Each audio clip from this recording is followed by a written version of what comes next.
agak-agak seram ya, karena ternyata serangannya kalau kita nggak memperhatikan 1 dan 2 tadi, kita bisa kecurian dia ketiga gara-gara ya kita ngasih dia masuk gitu ya. Iya, Terus betul. di dalam dia ternyata ngumpulin tenaga gitu ya, dengan cara dia coba jebol-jebolin akun-akun BOD gitu ya, akun-akun yang punya kekuasaan tinggi supaya dia bisa nanti ya Betul. ambil datanya dan motif ekonomi gitu.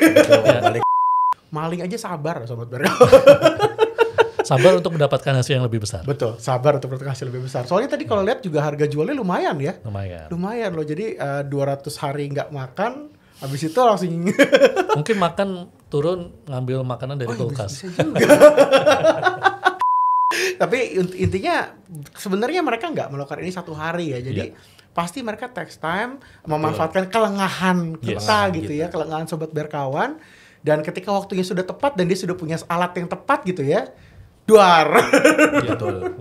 Waduh, ini Sobat Berkawan harus lebih aware lagi nih. Jadi kalau misalnya Sobat Berkawan punya nih yang harus dilindungin ya, data itu harus banyak nih yang harus dipikirin ya mulai dari sekarang. Nah, hari ini kita akan coba gali nih tentang insight apa aja yang bisa di-share dari Palo Alto terkait gimana sih kita harus menyikapi tiga jenis serangan ini. Sebenarnya banyak ya gitu ya yang bisa dilakukan. Banyak Tapi sekali. mungkin kita coba bahas nih insight-nya ada apa aja sih yang sebenarnya harus fokus nih. Jadi Sobat Berkawan bisa ada gambaran kita harus fokus di mana sih untuk bisa mencegah data breach ini. Nah insight-nya nih coba gimana Bro Dani? Ya, mungkin kalau tips dari saya sih ada yang jangka pendek, ada yang jangka panjang gitu ya. Kalau jangka pendek kita bisa lihat di ini. Nah, biasanya kalau hacker misalkan ketemu hal-hal ini biasanya kesulitan dan mungkin malas untuk melanjutkan. Contohnya multi-factor authentication. Selama ini kita mungkin bergantung sama satu authentication model saja. Ya dulu tuh username password ya. Username sama password. Nah ini sekarang kita punya teknologi banyak yang bisa kita gunakan, yaitu multi-factor authentication. Bisa dari sidik jari, bisa dari biometrik kornea mata, dan banyak hal lain yang bisa kita lakukan. Misalkan two-factor authentication, jadi di challenge beberapa kali baru bisa mendapatkan akses. Nah teknologinya sudah ada. Tinggal kita pakai aja mau apa enggak. Ya? Karena seringkali kalau saya ketemu dengan orang-orang di luar sana itu pasti nanyanya, Pak kalau saya pakai ini kenyamanannya berkurang nggak? Lebih kayak kenyamanannya. Ya, ibaratnya kalau orang mau masuk mall diperiksa berkali-kali, periksa tasnya, mobilnya dibuka, terus kemudian tasnya juga deteksi harus bom. Nah itu nanti mau masuk ke mallnya lagi tasnya ditaruh di terus diginiin lagi badannya. Nah itu kadang-kadang usernya merasa malas ya, insecure, reluctant, jadi agak mungkin kok mau masuk mall aja lama gitu ya. Nah itu adalah implikasi ya. Tapi don't worry, teknologi sekarang semakin canggih, jadi kenyamanan itu dibuat nggak terlalu banyak impact. Nah tinggal kita mau pakai apa enggak, itu multi-factor authentication. Dan misalkan XEDR atau XDR, Extended Detection and Response. Jadi mungkin sekarang udah tidak menggunakan tradisional antivirus lagi untuk memproteksi PC, notebook dan server kita. Sekarang ada teknologi yang lebih canggih lagi, yaitu XDR. Kita lihat di sini berdasarkan riset dari Unitport itu 44% dari kasus yang terjadi itu tidak ada solusi XDR yang memproteksi endpoint tersebut. Jadi masih menggunakan antivirus. Nah itu kan sangat outdated ya, jadi ketinggalan zaman. 2022 Sobat Berkawan. Jadi sekarang eranya XDR. Apalagi antivirusnya gratisan lagi kan. Ya itu susah dipertanggungjawabkan. Itu gitu dia. Misalkan tadi yang kita bicara mengenai WannaCry, kita ada ada solusi yang namanya patch management dengan berbagai macam merek di luaran sana, tapi itu sudah tersedia di market, tinggal Anda mau pakai atau enggak gitu ya. Untuk mempermudah melakukan patch. Kalau mungkin kita cuma punya 10 sampai 10 PC mungkin gampang ya. Tinggal tapi kalau doang. organisasi swasta maupun pemerintahan yang punya puluhan ribu PC, siapa mau ngeliatin? Kalau nggak punya patch management itu mustahil untuk dilakukan. Mustahil. Siapa yang mau ngeliatin, Bang? Nah, sekali lagi, kita mau pakai apa enggak? Betul. Kita mau invest apa enggak di sana? Invest di patch management juga. Invest gitu ya. uang dan invest sumber daya manusia dan invest waktu untuk melakukannya. Karena kalau beli nggak dipakai percuma juga. Betul. Jadi intinya patch manager itu ini kan ya tadi jadi dia memastikan supaya perangkatnya itu terupdate dengan patch yang paling baru kan intinya ya. Betul. Jadi mengurangilah resiko yang tadi kayak kasusnya supaya endpoint-nya semuanya higienis lah istilahnya. Ya mengurangi risiko lah intinya. Mengurangi risiko. Memang kita tidak bisa menghilangkan risiko sampai 0 ya. 0. Yang bisa kita lakukan adalah mengurangi seminimal mungkin. Kalau bisa 0,1% atau 1%, kurangin tetap pokoknya gitu ya. Daripada 90% kan. Betul sih. Atau lebih mendingan daripada 10%. Betul. Itu yang harus kita lakukan. Misalkan root cause mitigation, mungkin kalau yang tadi nggak ada policy, coba password terus. Masukin password terus boleh gitu ya. Bisa sebenarnya IT adminnya bisa membuat policy kalau misalkan passwordnya salah. 3 kali misalnya. Atau 10 kali. Atau 10 kali dalam waktu 1 menit. Nah itu udah indikasi terjadi serangan brute force. Nah itu tergantung apakah account itu mau di lock, di freeze gitu kan ya. Nah tergantung policy yang kita lakukan. Tapi kita harus melakukan cek lagi policy-nya, dibenerin lagi, diperkuat lagi. Yang gitu itu cuman di policy aja ya, bukan harus investor tertentu ya, cuman policy. Kalau ini sih saya rasa tidak perlu ada investasi uang yang perlu dilakukan, tapi lebih ke orangnya yang mau ngelakuin. Betul, bikin policy supaya lebih secure. Oke. Gitu dan lain sebagainya, mungkin password security, misconfiguration dan sebagainya. Nah, ini kalau bisa dilakukan dalam dalam jangka pendek. Kalau bisa dilakukan itu udah membuat kita sedikit lebih secure daripada kalau kita tidak melakukan ini. Ya. Gitu. Betul sekali. Kalau dari mungkin kalau Bro Dani mungkin boleh sedikit ceritain ada nggak sih sebenarnya yang customer gitu ya, sobat berkawan gitu yang mungkin dengan tadi kan sempat cerita di awal ya katanya udah banyak nih yang mengkontak gitu ketika kasus Bjorka meledak gitu. Apakah mereka udah ada yang pernah ngobrol belum? Sebenarnya mereka mungkin misalnya udah ngelakuin ini tapi ternyata tetap kena serangan gitu. Mungkin boleh cerita dikit nggak? Ya, kalau dari saya sendiri sih experience-nya untuk yang sekarang ini cukup banyak ya Pak. Saya bilang cukup banyak sejak apalagi dengan 7 hal ini banyak sekali sekarang kita memperbaiki lah jangka pendeknya ini, kita memperbaiki apa yang sudah ada. Biasanya yang kita mungkin ini maksudnya untuk existing customer ya, saya jelaskan dulu. Jadi mereka itu memperbaiki biasanya kayak dari poin nomor 5, terus patch management, ada misconfiguration, itu mulai dikaji lagi. Yang dulu mungkin 6 bulan ya aku tidak peduli gitu ya.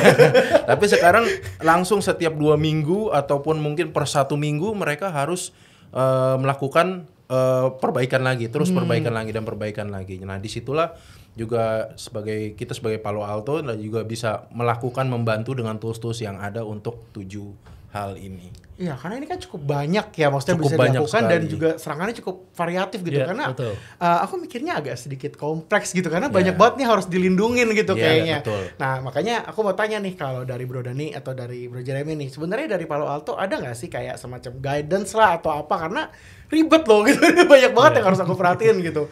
Mungkin buat sobat berkawan nih, kalau udah ngomongin security, depannya sih kayaknya beli firewall, beli apa gitu. Tapi ternyata banyak banget loh gitu yang harus diperhatikan gitu. Dan maaf nih, kadang-kadang satu brand security biasanya nggak cover semuanya juga gitu. Betul. Dan jangankan nggak cover, kadang-kadang nggak punya solusi juga buat yang lain dan nggak tahu mesti ngapain gitu.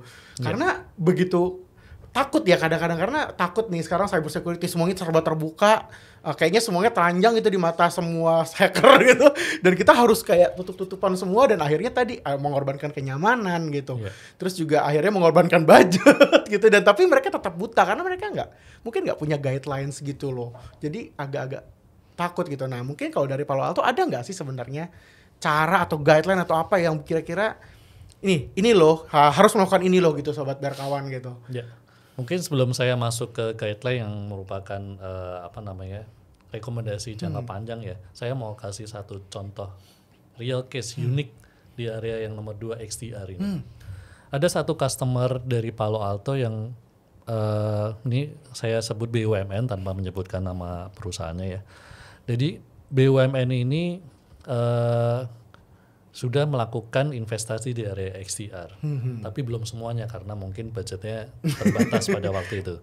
Mencoba berarti ya istilahnya. Tapi nggak apa-apa, lebih bertahap. baik memulai daripada nggak sama sekali. Jadi mereka punya server cukup banyak, PC Endpoint-nya, dari usernya juga ribuan, tapi budget yang mereka investasikan baru cukup untuk mengcover 200 server. Oh, mungkin kayak sekitar 20%-nya atau ya nggak semuanya lah pokoknya. Sedikit, tapi lumayan lah mereka bisa memulai. Mungkin kritikal dulu gitu. Dengan pertimbangan nanti akan ditambahkan di kemudian hari. Okay. Nah, suatu hari mereka kena serangan ransomware. Oh, ransom langsung. Dan 200 server tersebut yang diproteksi dengan XDR dari Palo Alto itu aman. Cuma 200 itu doang. Tapi sisanya yang di area data center tersebut, server-servernya banyak yang kena. Jadi file-filenya terencrypt. Kalau mau filenya itu dibalikin mesti bayar tebusan. Aduh. Sesuai namanya ransom. Jadi dari situ mereka aware, oh ternyata dengan menggunakan solusi Cortex XDR dari Palo Alto itu memberikan proteksi yang jauh lebih baik daripada traditional antivirus. Mereka pikir ya sementara pakai traditional antivirus dulu lah, nanti tahun depan saya nambahin budget. Nah karena ada kejadian seperti itu akhirnya mereka dengan cepat mengajukan anggaran dan bisa digoyang ya sama ransomware. Thank you to ransomware. Jadi itu adalah satu kisah nyata di Indonesia, BUMN di organisasi yang sama ada yang menggunakan Cortex XDR, ada yang tidak menggunakan masih tradisional. Yang ini diproteksi nggak kena, yang lainnya yang nggak diproteksi XDR itu kena. Jadi perbandingan dalam satu organisasi yang sama. Berbeda dengan kalau misalkan satu organisasi sudah menggunakan XDR semua. Seolah-olah memang nggak ada serangan ransomware. Iya, nggak berasa. gitu. Semuanya udah terprotek. Tapi kalau ini kan ada yang kena, ada yang nggak. Jadi mereka langsung merasakan benefitnya dari menggunakan XDR. Besok-besok jualnya setengah-setengah aja kalau gitu. Kayaknya jadi biar langsung cepat gitu.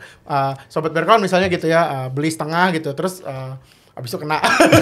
Terus kan sobat Berkawan langsung, papa saya beli setengahnya, itu sisanya itu jadi lebih cepat gitu. Betul, jadi mereka langsung berasa, ternyata berguna ya. Berguna, gitu. Kalau langsung beli full, pak kok saya nggak ada serangan ya? Gitu. Iya, kayaknya nggak berasa aman-aman aja gitu kan. Seperti yang dibilang, gue lupa lagi nama lo. Jeremy.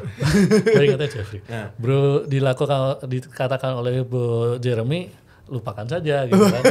Tapi, karena emang udah hacker gitu ya. Iya. Nah, kalau tadi menyambung solusi atau rekomendasi guideline gitu ya. Nah, kita ada guideline atau rekomendasi jangka panjang yang namanya Zero Trust. Ini berupa framework. Kalau kita lihat di berikutnya ya. Zero Trust. Ya, Zero Trust. Jadi Zero Trust ini adalah strategic approach di mana kita menghilangkan yang namanya implicit trust atau kepercayaan yang diberikan secara bisa dibilang implisit atau mungkin permanen. Implisit itu mungkin maksudnya kayak kalau misalnya seseorang tuh di-trust gitu tanpa ada limitation. Tanpa limitation. Mungkin contohnya kayak BOD kali tadi yang kita bahas. Iya. Atau itu misalnya BOD admin gitu BOD ya. means tidak perlu password. Betul. Bebas mau ngapain aja. Nah, itu di dalam Zero Trust itu haram. Jadi nggak boleh lagi ada seperti itu. Oh, jadi BOD nanti ribet dong ya, nggak boleh. Karena seperti yang tadi, mungkin BOD-nya tersebut orangnya memang baik dan memang jujur, tidak pernah aneh-aneh, tapi akunnya dimanfaatkan oleh hacker. Oh, yang tadi itu jadi, ya. Jadi credentialnya udah dicuri. Jadi BOD-nya sebenarnya oke gitu ya. Oke, tapi malingnya udah nungguin dia 200 hari gitu ya. Terus kebetulan dapat passwordnya si BOD, ya udah bebas. Itu salah satu contoh. Jadi memanfaatkan credential yang memang powerful. Nah, itu tidak berlaku lagi di framework ini. Betul. Jadi setiap stage atau tahapan di dunia digital itu harus diverifikasi. Jadi itu yang namanya Zero Trust. Gitu. Nah, kemudian dari mappingnya kita juga sudah lakukan mapping yang bisa pelajari dan bisa diimplementasikan seperti di ini. Nah, kita kategorikan Zero Trust itu kita aplikasikan untuk user, application, dan infrastructure.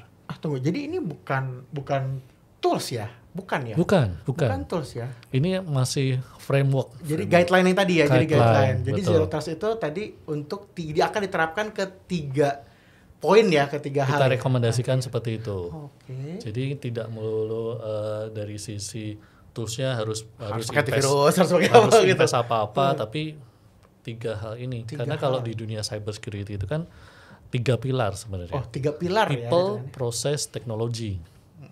Nah, People, proses. Oh iya itu. ini kita semuanya kita perlakukan Zero Trust dari sisi people-nya, teknologinya, aplikasi itu bisa dibilang dari segi prosesnya. Jadi nggak cuma usernya aja yang nggak bisa sembarangan masuk atau sembarangan pakai gitu ya, tapi dari sisi infranya Betul. dan dari sisi aplikasinya itu juga ternyata di treat Zero Trust. Zero Trust semua lini. Semua lini. Itu contohnya gimana? Aku agak bingung. Kalau user kan clear Kalau ya. user tadi kita Clear udah ya? bahas ya, Ya. gitu. Kalau misalkan dari sisi aplikasi, misalkan aplikasi biasanya jodohnya sama data. Ini berpasangan gitu kan. Ada aplikasi yang mengakses data. Datanya mungkin satu tapi diakses oleh berbagai macam aplikasi. Oh. Dari bisa aplikasi kepegawaian, aplikasi finance dan lain Itu dia akan sebagainya. request gitu ya. Betul. Nah, itu tuh yang akan dibikin Zero Trust-nya tuh antara aplikasi sama data itu gitu Betul. ya. Jadi Nah. dia nggak boleh. Kadangkala dulu di dunia programming mungkin ya, data ini kalau diakses oleh aplikasi misalkan HRD atau finance itu ya sudah karena bebas aja, langsung nggak perlu autentikasi lagi, nggak perlu verifikasi lagi, langsung aja bebas. Semua data bisa diambil oleh aplikasi tersebut. Yang punya izin gitu ya Betul. istilahnya. Nah, dengan menggunakan konsep Zero Trust ini nggak boleh ada lagi seperti itu. Setiap proses permintaan data atau pengkinian data, update, apapun lah, itu harus diverifikasi. Harus ada proses verifikasinya. Padahal cuma aplikasi ya. Iya, karena hacker juga bisa manfaatkan dari aplikasinya juga. Oh, misalnya dia dia udah nguasain kredensial buat salah satu aplikasi misalnya gitu ya, dan dia jadi bisa ngambil data yang emang sudah diizinkan sama si datanya itu untuk ngambil gitu ya. Oh. Jadi nanti kalau misalkan dilakukan digital forensik, kalau misalkan udah kena hack gitu ya, dilakukan digital forensik. Nah, nanti kelihatan bahwa data ini diambil oleh aplikasi ini. Yang mana? Tapi kita juga nggak bisa akan susah sekali nge-trace.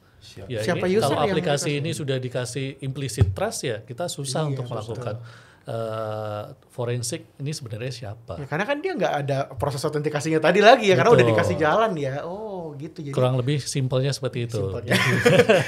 Jadi intinya bahkan aplikasi juga harus loh intinya. Jadi Betul. nggak cuma orang, aplikasi juga. Dan kalau yang infrastruktur tuh lebih kayak gimana ya? Infrastruktur biasanya berupa servernya atau IP address tertentu. Contoh simpelnya seperti itu. Jadi nggak boleh ada lagi IP address tertentu yang IP dewa lah. IP dewa. Semua traffic, semua kegiatan yang berasal dari semua IP itu harus diverifikasi juga benar apa enggak. Gitu. Nah, ini banyak hal yang bisa dilakukan, nanti silakan dipelajari, diakses, ini ada di webnya Palo Alto Networks, bisa dipelajari mengenai Zero Trust ini. Oke, jadi ini ya, pokoknya ini baru frameworknya aja, Yeah. dan belum ngomongin produknya berarti ya. Betul.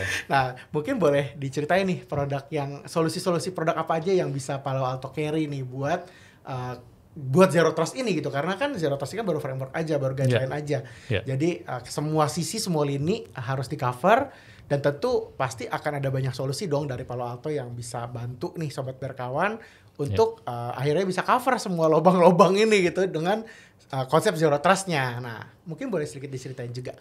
Ya, mungkin saya perlu menjelaskan ke Sobat Berkawan terlebih dahulu bahwa konsep atau framework dari Zero Trust ini sifatnya generik.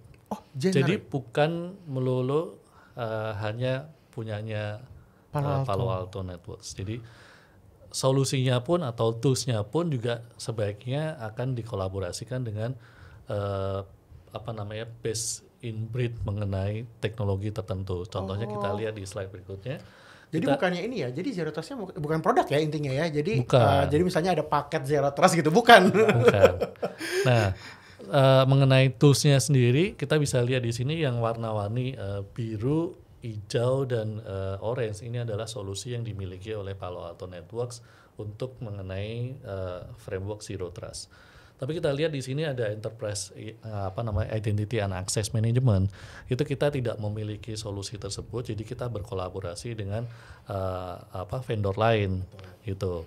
Nah, kita sebisa mungkin cyber security itu adalah kolaborasi dengan berbagai macam vendor. Nah, kebetulan kita punya solusi yang powerful di area seperti ini.